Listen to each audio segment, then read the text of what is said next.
세상이 정말 돈만이 중요한 걸까요? 사람들은 종종 돈이 전부라고 외치지만 정작 마음 한구석의 외로움은 그 어떤 돈으로도 달랠 수 없다는 걸 우리는 알고 있습니다. 그런데 그녀는 외로움을 끌어안은 채 차마 입에 담기도 민망한 비구라고 치욕적인 모욕을 당했다고 합니다. 그것도 미련하지 않게 똑똑하게 살아보려던 노력 끝에 얻은 대가가 모욕이라면 도대체 이 사회의 정의는 어디에 있는 걸까요? 배우 전원주는 약방의 감초처럼 어느 한순간도 평범하지 않은 캐릭터로 우리 곁에 존재해왔습니다. 요즘에는 예능 프로그램에서조차 특유의 입담과 유쾌함으로 시청자들에게 폭소를 선사하며 마치 존재 자체가 하나의 콘텐츠가 되어가고 있죠. 하지만 그렇게 웃음을 주는 사람일수록 세상은 더욱 잔인하게 비판을 퍼붓습니다. 그녀의 이야기를 더 깊이 들여다보기 위해서는 그 시작, 그녀의 어린 시절로 돌아가야 합니다. 전원주는 1939년, 지금은 북한 땅이 되어버린 개성시에서 태어났습니다. 그곳은 한반도에서 손꼽히는 상업 도시였고 전통적으로 부지런하고 장사에 능한 사람들이 모여 살던 곳이었죠. 그런 기질을 고스란히 물려받은 전원주의 집안은 집에서 인삼공사를 하며 근근히 살아가던 것이 아니라 아예 크게 벌려놓고 제대로 된 인삼 유통을 했던 개성에서도 손꼽히던 장사꾼 집안이었습니다. 그러나 그 모든 평화는 6.25 전쟁이라는 이름 아래 산산조각이 나버렸습니다. 그야말로 날벼락이었죠. 전원주의 가족도 예외는 아니었습니다. 생명을 건 피난길에 오른 가족들은 그야말로 죽음을 피하기 위해 보따리를 싸고 고향을 등지고 남아했습니다. 그 여정은 상상 그 이상으로 참담했고 처절했습니다. 전원주의 어머니는 목숨부지 하나로도 벅찼던 그 시대의 도넛과 떡을 만들어 거리에서 팔았습니다. 그것도 그냥 파는 것이 아니라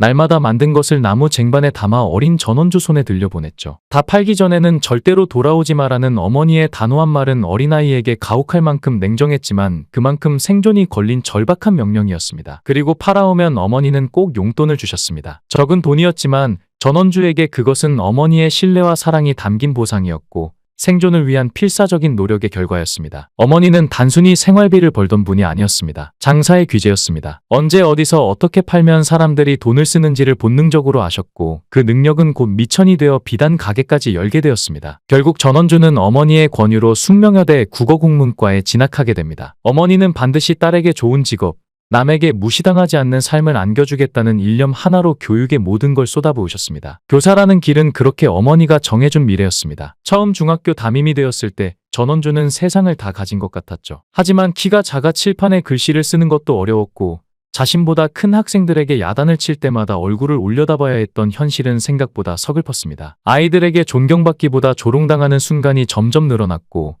점점 교사라는 직업이 자신에게 맞지 않다는 회의감에 휩싸였습니다. 그때 눈을 돌린 것이 성우였습니다. 외모는 그저 그랬지만 라디오가 전성기였던 시절 전원주는 그 탁월한 발성과 섬세한 감정 전달력으로 해설과 연기를 넘나들며 인기 성우가 되었고 확실한 전성기를 구가했습니다. 그 무렵 라디오의 시대가 저물고 브라운관의 시대가 열리자 전원주는 얼굴을 내보이는 방식으로 일해야 했습니다. 하지만 대중은 그를 주인공으로 부르지 않았고 그녀에게 허락된 역할은 늘 악이 없고 다니는 하녀, 앞치마 두른 가정부, 점을 치는 무속인 같은 조연이었습니다. 무대 뒤에서는 질투가 넘쳤고 여배우들 간의 경쟁은 날카로운 칼날처럼 전원주의 가슴을 핥히었습니다. 무시, 따돌림, 조롱, 비웃음, 참기 힘든 날에는 화장실 한켠에서 눈물 흘리는 게 일상이었죠. 어머니는 그런 딸을 위해 좋은 자리에 시집 보내려 애쓰셨습니다. 결국 의사 집안에 잘생기고 인품 좋은 남성과 혼사를 치르게 되었고 모두가 행복을 꿈꾸었습니다. 그러나 하늘은 그 행복마저 앗아갔습니다. 결혼 후 얼마 지나지 않아 남편은 폐결핵 환자라는 판정을 받았고 병세는 급속도로 악화되더니 결국 세상을 떠나고 말았습니다. 젊은 나이에 과부가 되어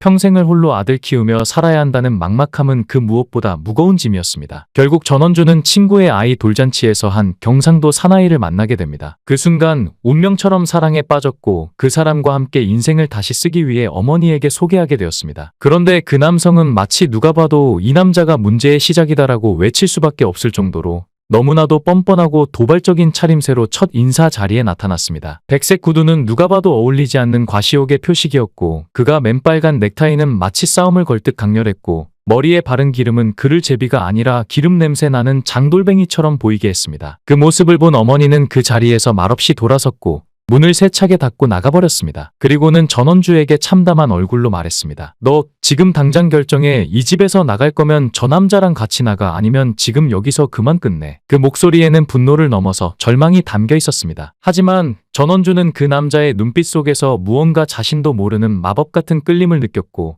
세상의 모든 비난을 등에 지고서라도 그를 따라 나서기로 결심했습니다. 사랑이라는 감정 하나에 인생 전체를 던져버린 셈이었죠. 그 남자도 아이가 하나 있었습니다. 전원주와 그 남자는 서로의 상처를 어루만져줄 여유도 없이 당장 굶지 않기 위해 하루하루를 전쟁처럼 살아야 했습니다. 전원주는 새 남편과의 부부 생활은 인간적으로 따뜻했지만 그 따뜻함을 안고 가기엔 몸이 너무나도 약했습니다. 그녀는 무려 6번의 유산을 겪었습니다. 설상가상으로 방송국은 전원주에게 차가운 심판을 내렸습니다. 그녀의 웃음이 입이 커서 불쾌하다는 이유 하나만으로 무려 40일 동안 방송 출연 정지를 당하게 된 것입니다. 말도 안 되는 이유였지만 그 결정은 철회되지 않았고 그녀는 그저 가만히 참고 눈물을 흘려야 했습니다. 방송국 고위 관계자들은 그녀를 시끄럽다는 이유로 드라마에 출연시키되 항상 죽는 역할만을 맡겼고 그녀가 극중에서 교통사고로 즉사하거나 병으로 갑자기 숨지면 그것이 현실처럼 느껴져 더욱 비참했다고 말했습니다. 그녀는 50년 연기 인생 중 30년을 가정부 역할만 맡았고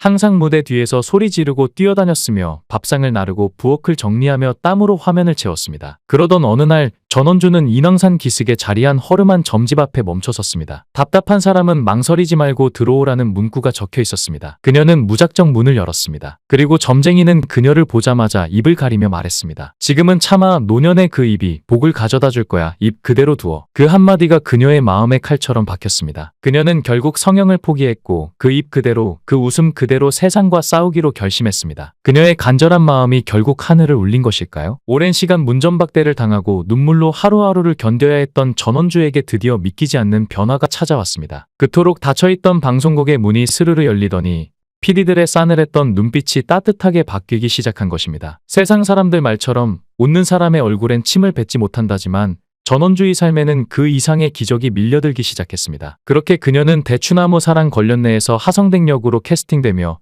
전 국민의 심장을 뒤흔든 국민 드라마에 등장하게 되었습니다. 무려 7년 8개월 동안 이 드라마에 출연하며 그동안 무시당했던 서름과 고통을 뒤로하고 비로소 인기 배우라는 이름을 등에 업게 된 것입니다. 그녀의 말에 따르면 당시에 전원주는 그 기쁨이 얼마나 컸는지 뙤약볕 아래 논밭을 오가는 촬영도 전혀 힘들게 느껴지지 않았다고 합니다. 그토록 권하던 무대에서 마침내 당당히 이름을 알리게 되자 그녀는 세상 어느 것도 두렵지 않았던 것입니다. 그 드라마의 성공 이후 시골 어디를 가도 모두가 그녀를 알아보기 시작했고 몇 년 뒤 그녀의 인생을 송두리째 뒤바꾸는 한 편의 CF가 대한민국 전체를 뒤흔들며 폭발적인 반응을 일으켰습니다. 그렇게 전원주는 단역으로 무시당하던 시절을 지나 국민 모두가 아는 이름으로 성장하게 되었고 그녀의 인생은 드디어 눈부신 전환점을 맞이하게 된 것입니다. 그런데 과연 이 모든 행운이 그녀에게는 끝이었을까요? 그녀의 진짜 사연은 이제부터 시작입니다. 최근 전원주는 선우용녀와 함께 방송에 출연해 숨겨졌던 첫 번째 결혼의 진실을 고백했습니다. 선우용녀는 그 시절을 회상하며 전원주의 첫 결혼 상대는 치과의사였지만 돈이 전혀 없었고 그녀의 어머니가 전 재산을 내어 딸을 시집 보내야 했다고 밝혔습니다. 이어 공개된 두 번째 결혼의 진실은 더욱 충격적이었습니다. 선우용녀는 그 남자가 전원주의 모든 돈을 탕진하고 사라졌다고 폭로했습니다. 전원주는 첫 남편과 사별한 후 3년 뒤 만난 이 남성과 20년을 함께 살았다고 밝혔지만 사랑이라 믿었던 세월은 그녀의 재산을 앗아간 파국의 시간이었습니다. 전원주는 후배들에게 늘 말합니다. 돈은 허투루 쓰지 마라. 아껴 써라. 그게 인생을 지켜주는 방패다. 하지만 그녀의 인생을 보면 그 방패는 때로는 사람들을 밀쳐내는 벽이기도 했습니다. 자신은 뼈를 깎는 절약으로 돈을 모았고 남편의 외도로 무릎을 꿇고 사정하기까지 했던 여자였습니다. 파주에 큰 땅을 날려버린 남편, 가남으로 세상을 떠난 두 번째 남편, 그리고 이제는 며느리와의 갈등 속에서 다시금 외로움을 곱씹으며 살고 있는 그녀. 그렇게 전원주는 오늘도 은행 VIP 라운지에서 최고 등급 대접을 받지만 정작 마음속에는 빈자리가 하나 둘씩 늘어나고 있는 건 아닐까요? 영상을 끝까지 시청해주시고 귀한 시간 내주셔서 대단히 감사합니다. 구독, 좋아요 꼭 부탁드립니다. 더 좋은 영상으로 보답하겠습니다.